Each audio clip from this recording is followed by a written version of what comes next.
Con respecto a los temas que vamos a realizar el día de hoy, ¿no? Porque más allá de repente de una clase para dar un examen o realizar un examen, está la trascendencia de la misma, sobre todo cuando se trata de problemas de la realidad nacional.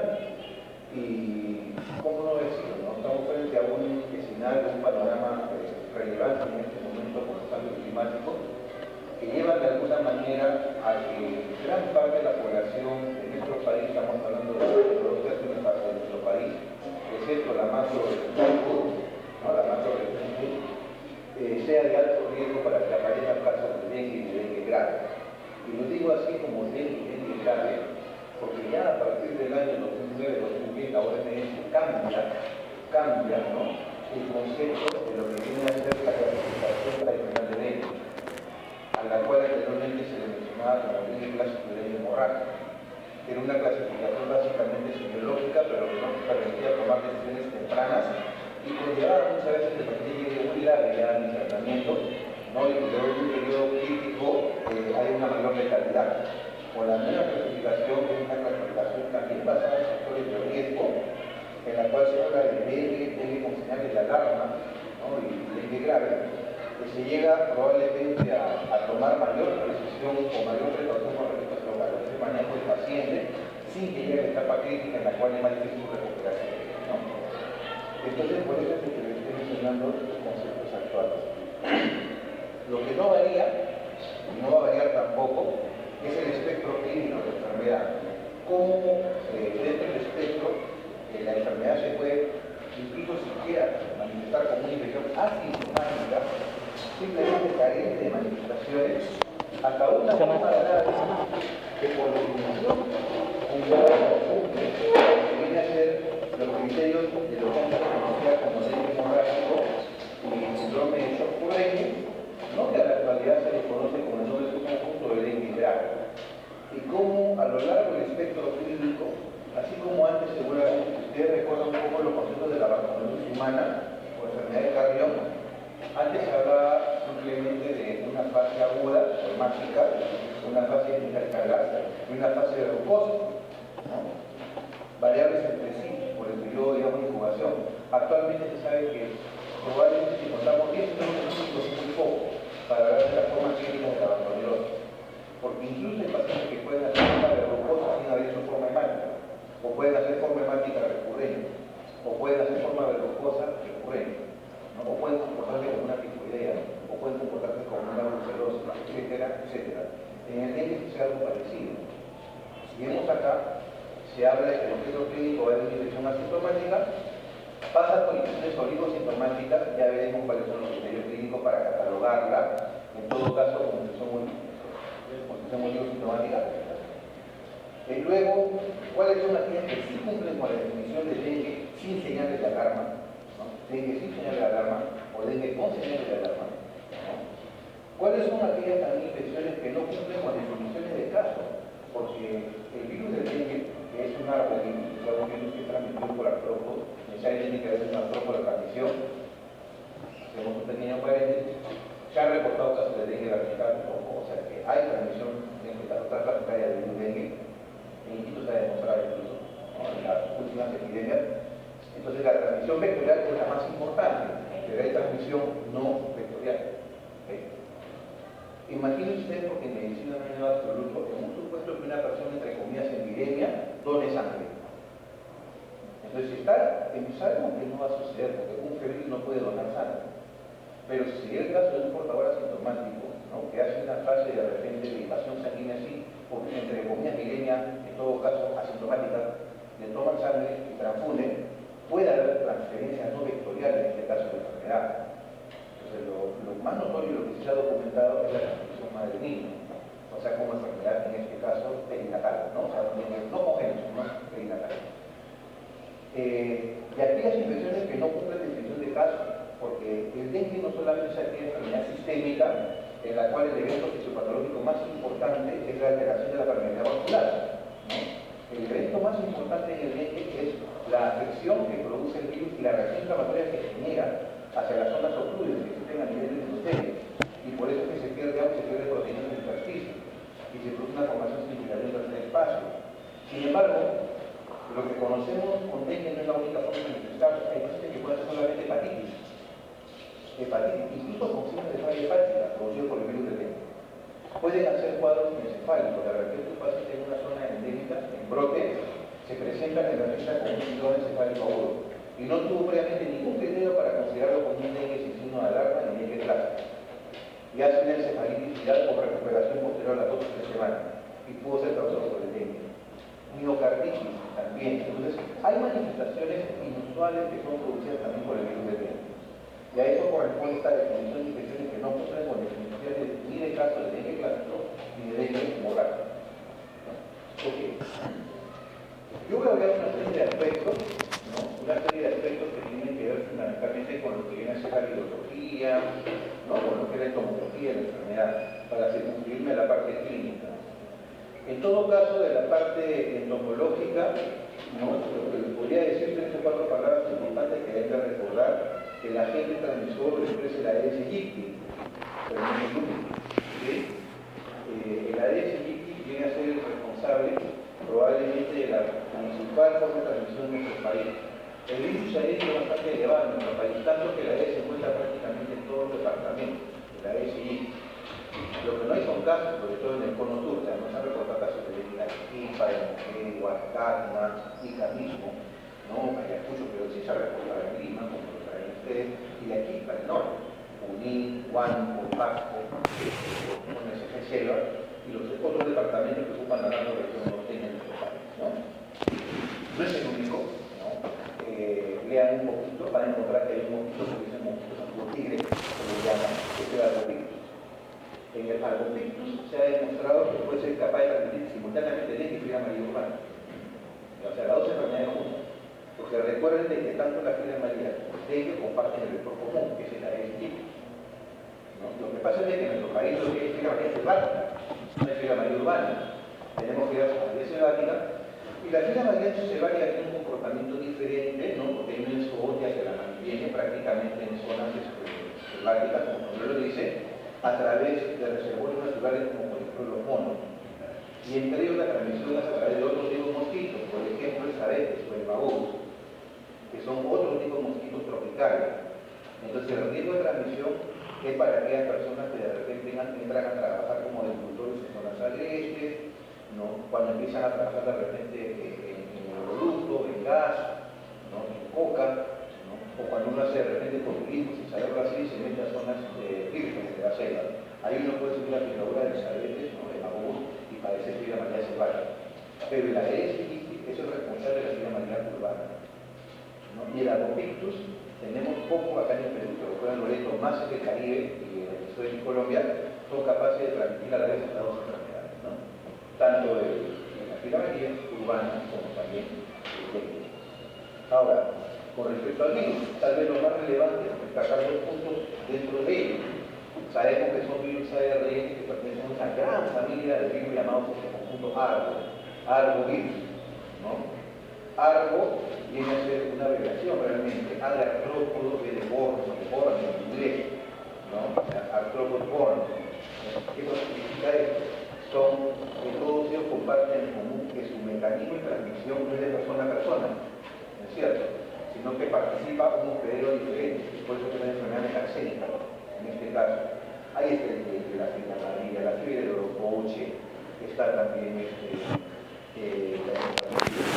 todos aquellos esos virus que producen enfermedades con epónimos, con nombre de personas y de ciudades, ¿no? Hay un montón. Tal vez la más conocida ahora último que se está hablando mucho en América Latina, seguramente han encontrado ustedes cuando lean, es la fiebre chikungunya, que ya apareció en Brasil, que hay casos de chikungunya en Brasil, y hace como un comité sudamericano de chikungunya que se ha reunido en Lima hace 2 años, ¿no? Es una enfermedad más o menos parecida también al dengue, al mallar o al orocoche que hay en la selva, pero en la cual hay un compromiso articular relevante, que se queda con una artropatía, ¿no? Incluso con aumento de volumen de articulación durante mucho tiempo, ¿no? Con discapacidad. Volviendo a lo que estábamos conversando, y otro punto más, ¿no? Con respecto a lo que son los virus, el dengue y otros más. Sabemos que hay 4 serotipos, ¿no es cierto? No se queden ahí, revisen un poco, porque ya se detectó el serotipo 5. Y el serotipo 5 es más agresivo, ¿no? Pero aún no logra ser más agresivo, es más agresivo, que es el serotipo 2, variante asiático-americana. O sea, dentro de los serotipos que son el 1, 2, 3 y 2004, el serotipo 2, en su variante llamada asiático-americana, es aquel virus responsable de aquellos casos de dengue grave sin haber aparecido dengue clásico, ¿no? Porque uno de los paradigmas antiguos de la enfermedad, y que nos han enseñado en clase, ¿no?, es que para que la persona tenga un dengue hemorrágico, dengue grave, tiene que haber padecido previamente un dengue clásico. Pero habiendo visto el espectro clínico de la enfermedad, esta persona puede tener una infección asintomática, por tanto no documentar su historia personal, historia de dengue. Y de repente hace un cuadro de dengue que evoluciona de una forma grave. ¿No? Pero en los casos de infección por virus o de serotipo 2, que es lo que se ha visto en puntitos, o sea, en la zona de Maynas, en la zona de Belén, ahora último en Calpa, es la aparición de casos de dengue grave, incluso con letalidad evidente que baja, ¿no?, en pacientes primo infectados, o sea, que no tenían experiencia previa de dengue. Usted dirá, ¿cómo puedo saberlo, doctor, eso? Bueno, que tiene IgM y IgG. Y si el paciente en etapa duele enfermedad tiene IgM y IgG, lo más probable es que haya tenido previamente anticuerpos IgG, una enfermedad previa. Y esto no se hace, y esto se debería resolver con niños pequeños, porque uno dice, pues el niño es pequeño, acá no me dengue hace tiempo, ¿cómo es que tiene IgG? ¿Se dan cuenta? De repente un adulto de 40 años sí.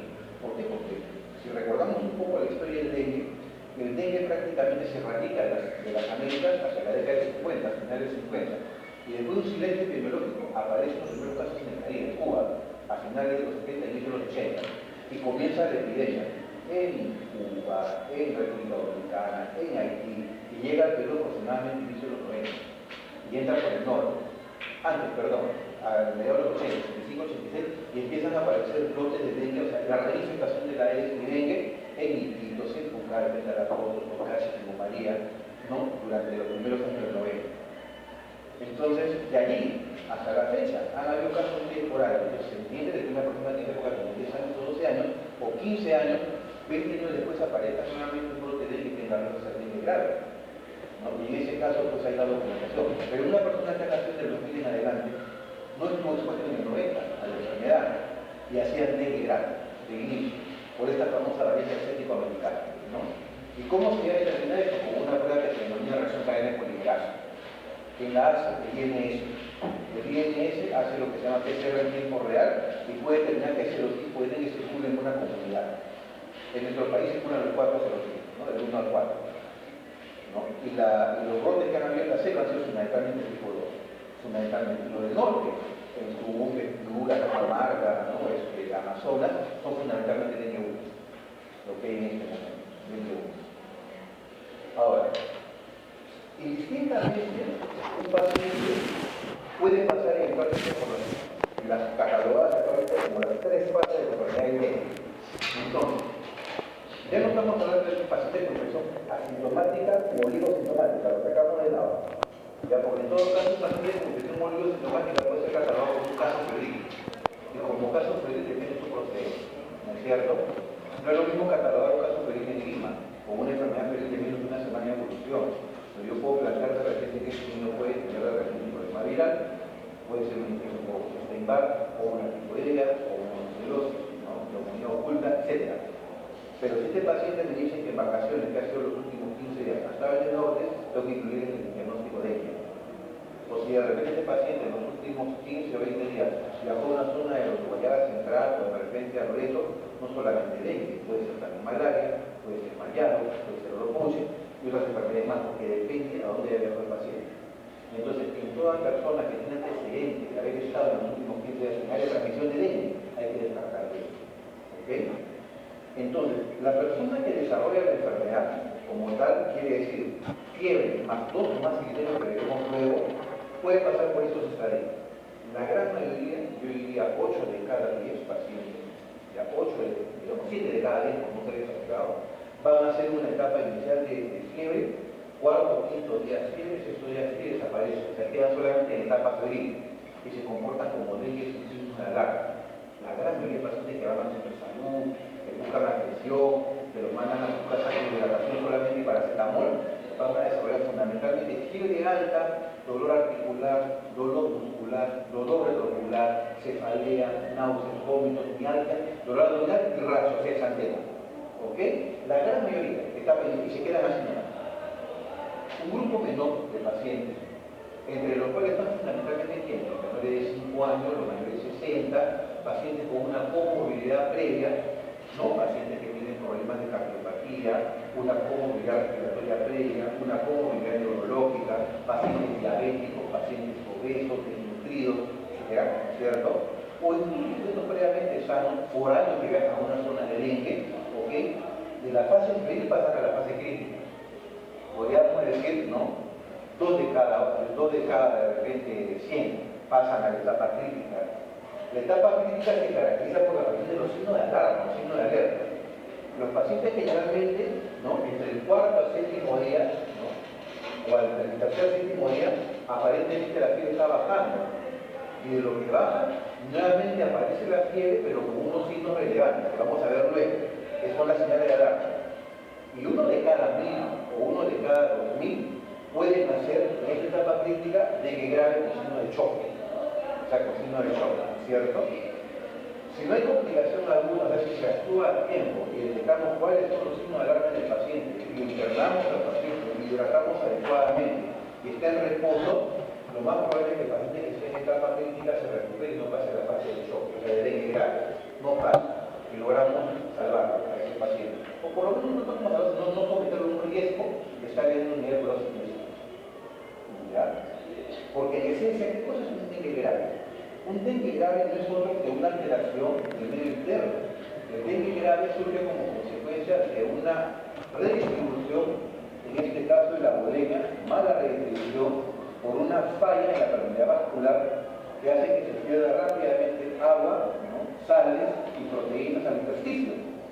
Y es por eso que la persona que hace dengue grave empieza a aparecer, por ejemplo, precozmente edema perivesicular, edema de haces intestinales, edema perisuprarrenal, efusión pleural, quedan hacer ascitis, que hacen incluso también derrame pericárdico y otros más. Entonces, ¿cuánto tiempo dura esta fase? Más o menos 48 horas. Entonces, si la persona ya tiene un niño con dengue grave, sabe manejar adecuadamente estos conceptos de agua y hidrológico y no los hidrata poniéndole más líquido porque va a haber más pasaje al extravascular y maneja adecuadamente señales inotrópicos, coloides y otros más, entonces va a sacar la etapa crítica simplemente manejando agua y electrólitos nada más, o sea, manejando una hidratación adecuada al lado del paciente. Porque es eso, simplemente 24 o 48 horas de fase crítica, grave. El paciente supera eso y generalmente sale del estado clínico que tiene y va a quedar sin secuelas. ¿Cuál es el problema actual? El problema actual es que como se ha institucionalizado tanto, ¿no?, las enfermedades, cuando un paciente llega a este estado pasa a cuidados intensivos. ¿No? Y esta enfermedad está demostrado que produce temporalmente una depresión de CD4 con de CD8. En otras palabras, se comporta como una incluso presión temporal. ¿No es cierto? Lamentablemente, muchos de los pacientes que sobreviven a esta infección nosocomial. O sea, aquí entonces uno diga, están mejorando, neumonía nosocomial, ¿no? Bacteriemia, infección de torrente sanguíneo, infección de catéter que tenían, infección urinaria, y esto complica y prolonga la estancia en cuidados intensivos del paciente. ¿Qué es lo que ha pasado con los pacientes que hemos manejado acá en el hospital? En cuidados intensivos. Si el paciente supera esta fase, ya pasa la etapa de convalecencia. El paciente va a quedar apaleado durante más o menos 8 o 2 semanas. El adulto, por ejemplo, queda con un síndrome de fatiga bastante importante, que puede durar 2, 3, 4, 6 meses, ¿no?, hasta que se recupera por completo. Pero finalmente logra recuperarse. Este gráfico que sirve mucho, ¿no?, explica un poco la línea de tiempo de la enfermedad. Como en los 3 primeros días, que estamos viendo acá, que es llamada etapa febril, en la cual la temperatura está bien elevada, hay deshidratación, ¿no?, hematocrito normal, y acá hay epidemia, acuérdense que la etapa febril hay epidemia, ¿no? O sea que yo puedo pedir un PCR para demostrar que estoy infectado por el virus dengue. Ya veremos luego que no es la única prueba que se tiene en esta etapa. Y cómo las pruebas para detectar antígenos virales, por ende, el serotipo, solo se piden en los 5 primeros días. Ahí está, en los 5 primeros días. Ponemos acá la flechita. ¿No? Y cómo no es recomendable los 5 primeros días pedir pruebas de anticuerpos, salvo que por la evolución del paciente y su gravedad, le pidamos una IgG para el dengue antes de los 5 días. Y si la IgG está elevada en esta etapa, ese paciente efectivamente estuvo expuesto anteriormente al virus del dengue, ¿no? Y ahí sí de repente está actuando una teoría, ¿no?, de un investigador que se llama la teoría Halstead, ¿no?, que habla de la interacción de los antígenos neutralizantes igual con el representante que tiene el paciente para que se desencadene la falla en la permeabilidad vascular. ¿No? Es un paciente que previamente padeció dengue clásico o dengue sanguíneo grave. Por tanto, las pruebas que detectan anticuerpos del dengue y no nos determinan que es serotipo porque se protege solamente como ELISA para dengue reactivo, se pide después de los 5 días. Después de los 5 días de enfermedad. Luego viene la etapa crítica, acá estamos viendo, ¿no? La etapa crítica. Y he puesto el rojo el evento más importante. Extravasación del plasma, signo de alerta. ¿Qué empieza a aparecer con esta extravasación del plasma? Al extravasarse el plasma empieza a elevarse el hematócrito o hematocrito. Se produce hemoconcentración, como se ve acá. El hematocrito se empieza a elevar. Ahora, si tienen un paciente en etapa crítica y que está con hematocrito bajo, preocúpense, porque está sangrando ese paciente, ¿no es cierto? 2/3 partes de los pacientes que se mueren de dengue no se pueden sangrar. Estaba mal usar el concepto de dengue hemorrágico, porque decían los pacientes con dengue hemorrágico tienen una alta letalidad, no, porque no sangran. No es dengue, no es como por ejemplo el ébola. Ébola sí sangran por todas partes, ¿no? Hanta, que termina con hemorragia pulmonar. Entonces son otro tipo de manifestaciones. El dengue no. O sea, el dengue se choca. Y por más que le pongan agua, se choca, se sigue chocando. Y si le siguen poniendo agua, termina siendo el dengue en el pulmón, o sea, porque lo charcan al paciente. Hay que manejar pues adecuadamente el agua, y lo hemos pasado, lo hemos visto por los pacientes que hemos tenido en el servicio, que han terminado en uso. Entonces es importante manejar ese concepto. Hemoconcentración, 20% más el hematocrito con respecto al inicial. No es que el niño tenía 30 y le voy a encontrar 50 cuando le tome una muestra de sangre. No es que se le sume 20%. Yo puedo encontrar 44 de repente en ese paciente. Y cuando lo empiece a hidratar me baja a 35 el hematocrito. El 20% de 35 es 7, ¿no es cierto? El 20%. 35 más 7 es 42. Ahí está. O sea, tenía 44 o 45 hematocrito, estaba concentrado un 20% más con respecto a la sangre. Es un 20% para el valor inicial, no es más 20, porque es la hemoconcentración. Pero también se puede ver plaquetopenia, miren, cómo empieza a caer la plaqueta. Es el signo más relevante. Si tiene un chiquito que está con dolor de barriga, está pálido, está febril, ese es un concentración de dengue. Pida demora más complejo. Está con plaquetopenia el paciente, es una señal de alarma. Tiene que internarse este paciente, así este paciente no tenga hemoconcentración en ese momento. Al tercer a quinto día no le puedes sacar totalmente, porque no es relevante clínicamente la leucopenia también, ¿no? El paciente hace leucopenia. Aparece el choque hemorrágico y la pérdida de órganos. 6-7 días después, se reabsorbe la sobrecarga de líquidos, se normaliza el hematocrito, se recuperan las plaquetas, otro signo notable después de la recuperación. Se hace control de plaquetas cada 12 horas. Si de repente a las 48 horas de 20.000 plaquetas, le 50.000. Le toman al siguiente día 150.000 que se está recuperando el paciente. Ya no se le va a morir. ¿Se dan cuenta? Simplemente conseguiste plaquetas. Pero ténganlo por seguro que en este momento, ¿no? Probablemente la mayor cantidad de casos de dengue, si hay casos de dengue grave, se producen en lugares donde no se puede tomar ni siquiera un hematocrito o un hemograma, ¿no? Que es una zona de los caseríos, ¿no? La zona de los anexos, ¿no? de rurales, donde no tenemos acceso a los servicios de salud. Ok, acá hay un...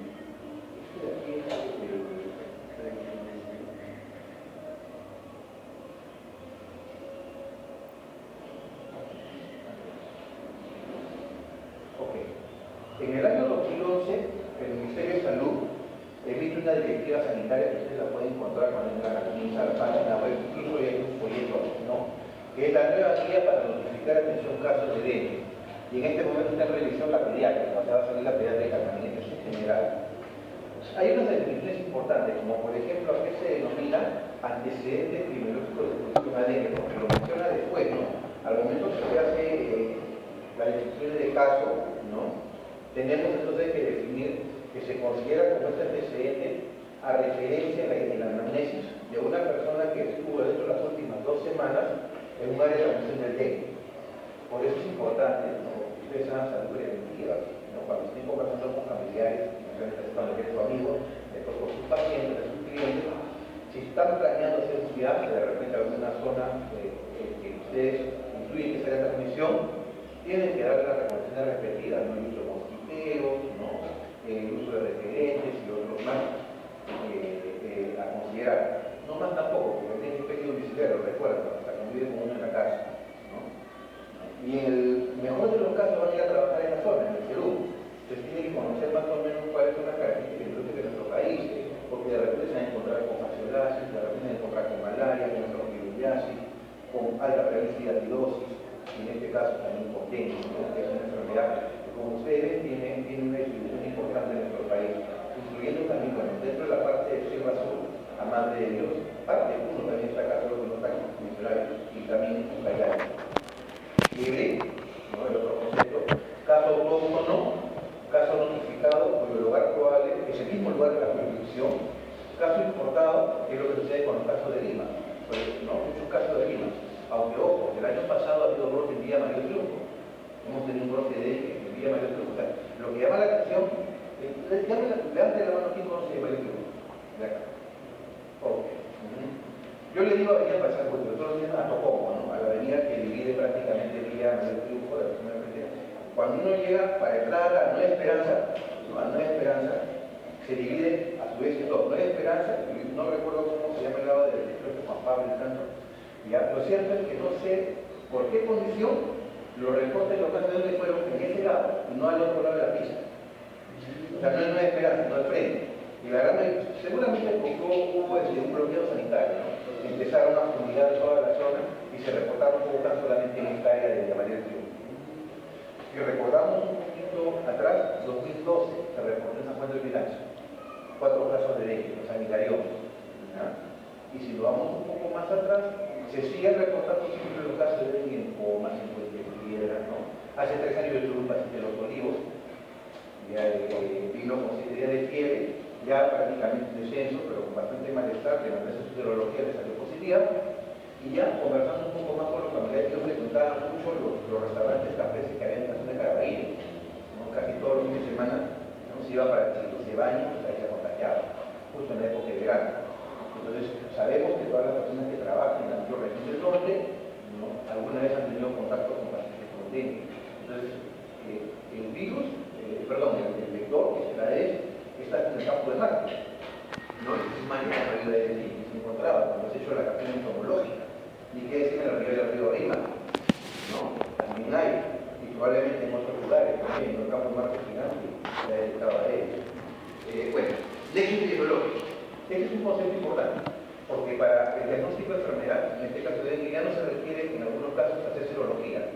Porque si yo tengo pues, un brote de dengue y detecto 5 o 6 casos en una manzana, entonces si llegan 2 o 3 casos más con sorpresa de dengue por clínica, yo asumo que es dengue por nexo epidemiológico. Hay una resistencia espacial, en un caso confirmado de dengue en una localidad. Les pongo un ejemplo. En el año 2009, ya muchos de ustedes estaban en el primer año de medicina, primeros años, empiezan a aparecer los primeros casos del nuevo virus de la influenza H1N1. ¿Ya? Y hay una serie de postulados cómo comenzó a caer el brote en el Perú. Algunos mencionan que fue un pasajero que vino en un avión, que se quedaron en el avión. Otros mencionaban que fue un grupo, una promoción que se fue a la República Dominicana, Punta Cana, ¿no? Una quinta secundaria, y vinieron con infección, ¿no? Y algunos de estos chicos que fueron a Punta Cana, después se fueron a la concierto de Lena Brothers, ¿no? Y terminaron ahí infectando a mayor cantidad de gente, porque llamó la atención que los primeros casos que aparecen de dengue aparecen en colegiales, y sobre todo en colegios sector AB, inicialmente. ¿Ya? Después, obviamente, apareció pues, en el Benito Carabajal, el consular tuvieron que cerrar los colegios durante aproximadamente, o sea, adelantar la vacación de julio. ¿No? Comenzaron la primera semana de julio y cerraron como 3 semanas todos los colegios. Mis hijas están en el colegio San Agustín y ellas han hecho H1N1, las dos, pusieron infección. No viajaron a ningún porque estaban en primaria, pues se contagiaron. Entonces, ya cuando vinieron acá, a ellas se les detectaron por hisopado nasal en aquel entonces, ya salieron con 68 casos en el colegio. El resto que vinieron después de ellas era por nexo epidemiológico. Simplemente venían del colegio y decían, no viene tal colegio, nexo. Vaya, 5 casos en Alfonso Ugarte, empezaron a llegar chicos de Alfonso Ugarte, nexo epidemiológico, H1N1, Diabetes, Tamiflu, Vélez, Tamiflu, ya no había necesidad de hacer todas las pruebas para detectar el H1N1.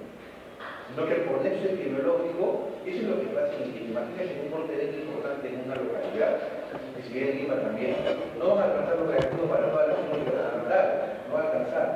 Entonces, todo paciente que llega con criterios para pensar en dengue y viene de un lugar donde ya hay casos confirmados, que son los vecinos que se han controlado los últimos 15 días, que tienen dengue, simplemente asumen que tiene dengue. A eso se refiere nexo epidemiológico, relación en tiempo y lugar si existe entre un caso probable o un caso confirmado de dengue en una localidad o en un periodo de transmisión. Estos son los famosos signos de alarma. Los signos de alarma, señales de alarma. El más importante en pediatría es el dolor abdominal.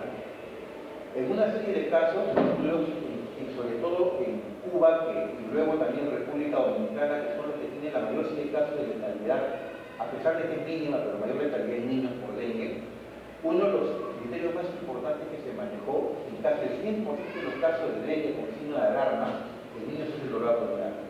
Así que ojo con aquel niño que está con dengue y dolor de barriga, ¿no? Que es importante considerarlo. Bueno, dolor torácico, vómitos, disminución brusca de la temperatura, derrames serosos, inicialmente puede haber derrame pericárdico, oral, oliguria, también es otro criterio importante, decaimiento excesivo o lipocinia, estado mental alterado, hepatomegalia, ictericia. Ojo, el dengue, entre comillas, clásico, actualmente, dengue sin signo de alarma, no tiene ictericia como criterio de diagnóstico. Eso lo diferencia con el síndrome febril de los llamados síndromes ictéricos febriles que se ven en zonas tropicales. Porque el ictero febril puede ser malaria, puede ser bartonella, puede ser fiebre amarilla, puede ser ofilismo, leptospirosis y otras más. ¿Ya? Pero como un caso febril, puede ser bartonilosis, puede ser dengue, ¿no es cierto? Puede ser malargo, puede ser oropuchi, puede ser leptospirosis fase inicial, tifoidea y otros más. Esto que les estoy comentando es lo que se denomina definiciones de caso en base a vigilancia sindrómica, que es lo actual. Antes se hablaba de enfermedad de notificación obligatoria, notificación inmediata, luego se pasó a lo que eran enfermedades de notificación, digamos que eran 15 enfermedades sujetas a lo que se llamaba VEA, vigilancia epidemiología activa, ahora se habla de vigilancia sindrómica, diagnóstico sindrómico. Entonces, cuando un chiquito o un joven, perdón, va a un centro de salud y va con una ITS, porque esa ITS dice, tiene un síndrome del cardio uretral, para ver la cosa, ¿no? Ahí puede estar uretritis gonocócica o no gonocócica. Entonces, se interviene con un medicamento que cura previa toma de muestra. Tiene síndrome común genital. Entonces, ese común genital puede ser linforanuloma, puede ser sexo blando, puede ser parte de la luz, etc. Entonces, se maneja como síndrome, ¿no es cierto? O realmente síndrome de úlcera genital, o síndrome de diarrea disentérica, ¿ok? Síndrome icterofebril hemorrágico. Cuidado. Icterofebril hemorrágico, meningococemia, puede ser también malaria grave, puede ser vacunación aguda hemorrágica, etc. Entonces, en base a que un síndrome puede conjugar un diagnóstico diferencial más circunscrito, considerando diagnóstico probable y diagnóstico que usted procede o vive en una zona endémica de ciertas enfermedades. Ok. Acá está la definición, ¿no? Caso sospechoso, caso probable. Vamos a ver acá la teoría, vamos a ver acá. Ahora sí. Entonces, la definición acá, incluso, si ustedes revisan, hasta ya cambió el CIE-10, o sea, ese libro de clasificación de enfermedades que uno codifica cuando hace trabajo en consultorio de hospitalización, y tú codificas una enfermedad, la J15.9 es una cosa, la R44 es una cosa, la B24 es VIH, etc. Ya incluye actualmente lo que es dengue sin señal de alarma y con señal de alarma, y dengue grave, ¿no? Con una clasificación que vamos a ver luego. Acá tenemos la clasificación, caso sospechoso probable, confirmado y descartado. Caso sospechoso. Toda persona con fiebre reciente, simplemente es el caso febril, ¿no? Persona que viene con fiebre, nada más, y antecedente de exposición al dengue. Ese es el caso febril con sospecha de dengue. Entonces, se presentan el caso, ¿no? De repente, ustedes son internos, ¿no? Están con un alumno de 5 años, doctor. Tenemos con usted que tratan una residente. Doctor, hay un chiquito que está con fiebre de 4 o 5 días, y está con malestar, dolor de barriga, náuseas. ¿Qué más? Y de repente, le pregunté a la mamá si había salido de viaje, me dijo que había estado hace una semana en Piura, hace 15 días en Piura. ¿En qué parte? Entonces, ¿en qué lugar? Y de repente más se dice, estuve en tal lugar, en cuál lugar. Entonces yo les digo a ella que se den, ten cuidado, puede ser de ella. ¿No? Se incluye en el diagnóstico como caso sospechoso. Caso probable, lo que antes se llamaba dengue clásico. ¿Ok? Dengue clásico. Es un caso sin signo de alarma, Es un caso sospechoso que tiene las siguientes manifestaciones: artralgias, mialgias o artromialgias, Ya de esto depende, ¿no?, el término tradicional que se le da en la dengue como enfermedad quebrantahuesos, ¿no? Cefalea, dolor ocular, dolor lumbar y rash. El dengue produce un rash básico. Inicialmente, entre los 2 a 4 días o 5 días puede ocurrir de tipo uniforme. ¿Okay? Más tardíamente, entre el 7º al 10º día, puede aparecer un rash que se parece a sarampión, de tipo morbidiforme y descamativo. Es una enfermedad que puede dar 2 tipos de rash, no cada tipo de temas, perdón. Ok, dengue con señal de alarma. Entonces, caso sospechoso con uno más siguientes señales, lo que les expliqué en el cuadrito. Si hacemos un paralelo, ¿ok? Hacemos un paralelo entre lo que era anteriormente lo que se llamaba como dengue clásico y dengue hemorrágico, y lo que es ahora esta clasificación, recordaremos un poco, ¿no? Para poder hablar de dengue hemorrágico, como tal, doctor, ¿qué es un dengue hemorrágico? Yo preguntaba, ¿cuál es tu criterio para hablar de dengue hemorrágico? Según la OMS, el paciente tenía que cumplir con 4 condiciones para que se considere que tenía dengue hemorrágico. Fiebre era uno de ellos. Fiebre, indubitable. ¿Ya? El segundo a considerar, ¿ya?, era de que el paciente tenía que tener una plaquetopenia. Es el otro dato importante, la plaquetopenia. Tercero, la evidencia, en este caso, de la alteración de la permeabilidad vascular. La evidencia de la alteración de la permeabilidad vascular. Ejemplo, hemoconcentración. Hemoconcentración, ¿no es cierto? Hay pérdida de volemia, en este caso de la fracción líquida de la sangre, se hemoconcentra. ¿Ok? Pero también puede hacer derrames, ¿no?, efusiones como pleural o edema perivesicular o perivisceral. Y el cuarto criterio a considerar, era que tenía que haber una alteración, en este caso, en cuanto a lo que era la coagulación de la sangre, ¿ya?, a la coagulación sanguínea, o mejor dicho, con los mecanismos de hemostasia en el paciente. Si recordamos un poco la clasificación, el dengue como tal hemorrágico, la OMS lo clasificaba en 4 estadios: estadio 1, estadio 2, estadio 3 y estadio 4. El estadio 1 era fiebre, ¿cierto? Podía ser hemoconcentración, ¿ok? Tenía que haber plaquetopenia. ¿Cuál era el concepto para catalogarlo como estadio 1? Antiguamente se practicaba una prueba que se llamaba prueba del manguito, o el tensiómetro. Se tomaba la presión al paciente sistólica y diastólica sin mostrar la presión media. Y luego se inflaba nuevamente, ¿no?, en el tensiómetro aneroide hasta la presión media, y se le dejaba en 5 minutos y tenía que aprender técnicas con el paciente. Y como tal se catalogaba como paciente con prueba de manguito positivo, dengue hemorrágico estadio 1. Hay muchos pacientes con dengue grave que no hacen, o sea, detectan la prueba de manguito positiva. Y hay muchos pacientes que tienen fragilidad por piel delicada, que sin tener que tienen para dengue grave tenían prueba de manguito positiva. ¿Ok? Por eso es que no era muy relevante. Estadio clínico 2, el dengue hemorrágico, lo mismo pero con hemorragia espontánea. Eran pacientes con gingivorragia, con epístasis, de repente con incremento de sangrado menstrual, o de repente sangrado intermenstrual que empezaba en la mujer, o de repente también podía tener hematemesis del paciente, etc., ¿no? Sangrado espontáneo. El estadio 3, mucho de esto lo consideraba, ¿no? Por ejemplo, el decaimiento excesivo, o sea, aquí ya entraba como estadio 3 recién, a tomar decisión en el paciente. En cambio, acá uno lo toma como signo de alarma y acción inmediata. ¿Para qué? Para que no evolucione el dengue grave el paciente. El dengue grave, al igual que el estadio 4 de la clasificación antigua de la OMS, es paciente con shock de dengue, ¿cierto? Generalmente shock hipovolémico, que va a responder al uso en este caso de cristaloides, o sea, de cloruro, ¿no?, de lactato Rinker, de cosas con electrolitos. Pero hay pacientes que no responden, entonces hay que colocar el factor plasmático, albúmina poquito, porque no se le puede poner a un paciente bruscamente, pues no te jala todo el extravascular y termina haciendo su hidratación también. O bien hay veces que el paciente no te responde, entonces a ver si está inotrópicos en este caso, con dopamina, y si está también con oliguria o glutamina. Se tiene que usar los dos para mejorar, en este caso, flujo sanguíneo renal y a su vez también contractilidad miocárdica. Y así por el estilo, muchas cosas más que se pueden ir manejando en el paciente en estado grave. Caso probable de dengue grave, todo caso sospechoso, ¿no es cierto?, o probable de dengue, ya sea como signo de alarma, pero que además tenga signo de shock hipovolémico. Entonces, este paciente, por ejemplo, puede tener ruido cardíaco completamente bajo, ya no se escucha, ¿no es cierto? ¿No? Obviamente la presión está baja en este paciente, ¿ya? Puede haber oliguria, también como un shock, ¿no? Derrame seroso por estudio de imágenes. Aquí, por ejemplo, puede haber effusión cerebral, que es característico en este tipo de dengue grave, sangrado, en este caso puede haber sangrado así, escala del agua arterial, ¿no? Que son los 4 criterios para considerar como dengue grave.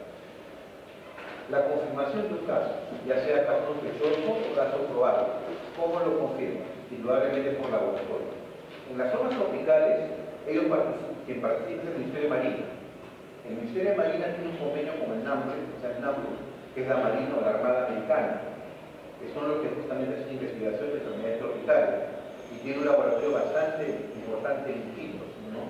Entonces, muchas de las muestras no es necesario que lleguen a Lima, simplemente se mandan ahí al NAMBRE 6, se llama el centro de referencia, que es algo así como el INH, pero en Iquitos, y es el estudio respectivo.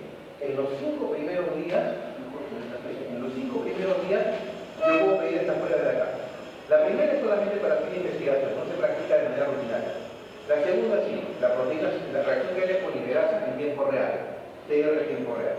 Y el tercero, es una prueba que no se usa rutinariamente, pero es bueno que la conozcan, que existe. ¿Okay? Dentro de la estructura antigénica, del virus del dengue, hay antígenos llamados estructurales y otros antígenos llamados no estructurales, se le llama, ¿no? Entonces, los antígenos estructurales, ¿no? Fundamentalmente están, pues, codifica su hemoglobina, ¿no? Su su GAP y otros más, parecidos a los diarios. Ya, los no estructurales que forman parte del core, dentro de lo que se llama no estructural 1 o NS1. Ese antígeno NS1 es una prueba bastante barata en comparación con un PCR. Un PCR está alrededor de los $600 en ese momento, eso es lo que le cuesta al Estado a cada paciente. Entonces es una referencia de polimerasa. Un NS1 está a 250, más o menos para 200. Es mucho más cómodo. La desventaja es que el NS1 no es específico de serotipos. Simplemente contesta nada más precozmente que es un dengue, pero no es serotipo 1, 2, 3 y 4. Simplemente tiene dengue nada más el paciente. ¿Okay? Luego viene la detección de IgM, ya después de los 5 días, o bien la cero conversión en muestras por pares. Toman una muestra ahora salió negativa, tomen la otra después de 2 semanas. Okay. También se detecta el caso confirmado por este reloj. Okay.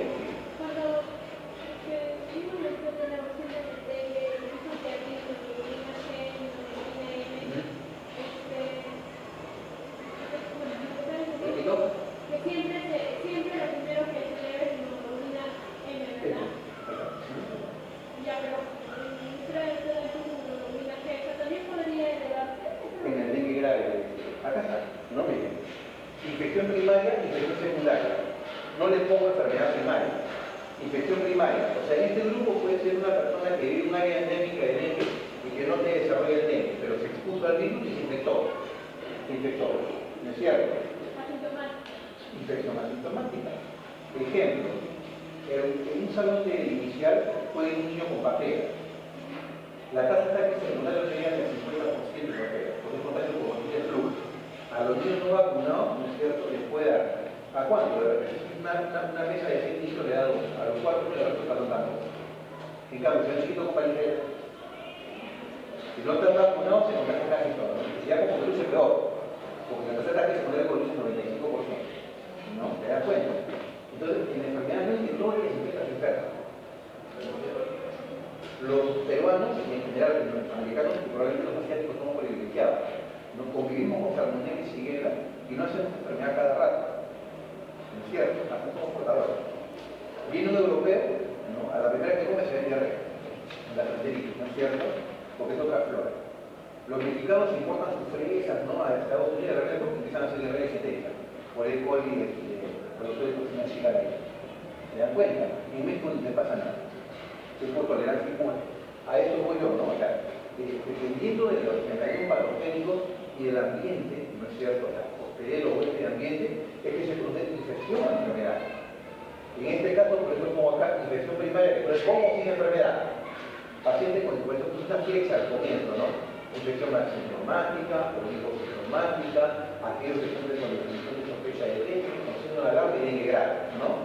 Cualquiera de ellos tiene su periodo de 5 días, NS1, ¿no es cierto? Virus los 5 primeros días, ¿no? Lo que les dije hace un rato. 5 primeros días, PCR para detectar virus NS1. Fíjense que la IgM inicialmente no es infame, también no sale en sangre. Recién después del 5.º día, uno puede pedir IgM y empezar a positiva la prueba. IgM más tardío, después de 2 semanas aproximadamente, después de IgM. Pero ese paciente ya queda con anticuerpos previamente por haber padecido la enfermedad. ¿Con qué va a quedar? Con IgG, porque la M desaparece en los siguientes 3 a 6 meses, desaparece de la sangre. ¿Ok? Pero queda con inmunoglobulina G. Y si ustedes recuerdan el principio de lo que viene a ser respuesta inmune, la respuesta primaria a una infección o incluso una vacunación se da después de 2 semanas aproximadamente que aparecen las IgM. Es por eso que si tú calculas, no le he dicho, no, pero yo puedo hacer el que es de 7 a 14 días, ¿no es cierto? Pues tú dices tú, en los últimos 15 días de la población del hospital, porque se va a una incubación máxima 15 días, ¿ya? Si a eso le suman 5 días más de fiebre, prácticamente son entre 15 y 20 días que recién aparece el IgM en la sangre de la persona.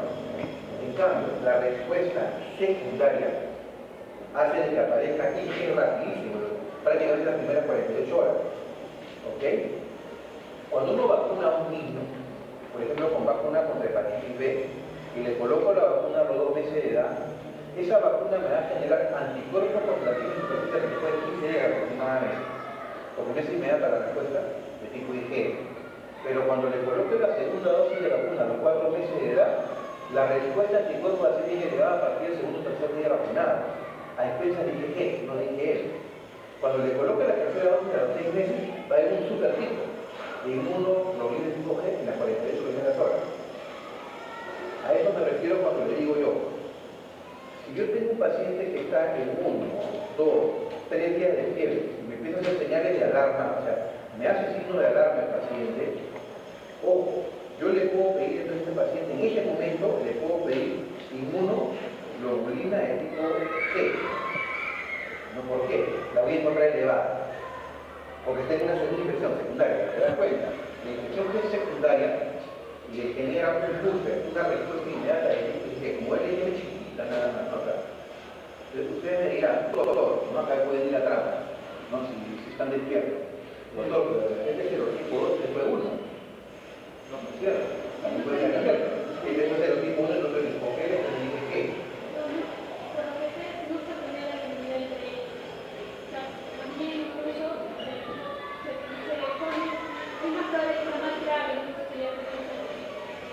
Claro, justamente, o sea, claro, porque ahí es bueno, ¿no es cierto?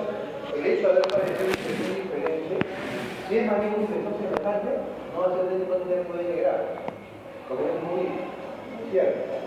Justamente el problema raíz de que está por el serotipo, y el mecanismo patógeno no muy bien entendido por los cuales estos microbianos heterolíticos de diferentes especies generan un booster de IgG, ¿no es cierto? Que incluye respuestas sobre el virus que pareció antes, el anterior, la primera, ¿no es cierto? Y eso es lo que te explica de alguna manera la presencia de esa, digamos, simple respuesta de aparición de los problemas de formación de complejos inmunocirculares. ¿No? Los anticuerpos generados como la dicen los virales, que se depositan en el hotel. Que no me están atacando al virus actual, sino supuestamente han respondido a un Claro, virus. a la infección y se forman complejos inmunes que son los que se depositan en el endotelio. Y ese depósito genera reacción inflamatoria local, tanto en el endotelio como en las células que se van reclutando, ¿no? Se llaman ellos. Si se produce alteración de las zonas oculares que hay en el endotelio, ¿no? Se abre la permeabilidad. ¿Doctor, puedo pedir IgM, o sea, para el diagnóstico? Claro. Uno cuando hace el estudio del paciente, mira, ¿cómo fue la referencia? Acá el niño, ¿no? Al niño le habían sido mínimo como 5 días de fiebre, mínimo, no va a caer el primer segundo día. ¿No? Les pongo un ejemplo. El periodo lo dio un chiquito con fiebre de grave, venía de Pichanaki, del niño, ¿no? Entonces, ingresos hospitalizan. Entonces, lo primero que hago yo es que saben que piden ecografía abdominal. Efectivamente, le hacen ecografía, lo primero que encuentran es edema perivesicular y peri suprarrenal. Y además tenía obviamente la concentración plaquetopenia, que eso manejaba como un dengue grave. Ese chiquito llegó al séptimo día, en realidad. Yo no le iba a pedir en ese momento para identificar qué serotipo era. Ya no, le pedí escribí anticuerpos, le escribí IgM y Ig, luego salieron positivos.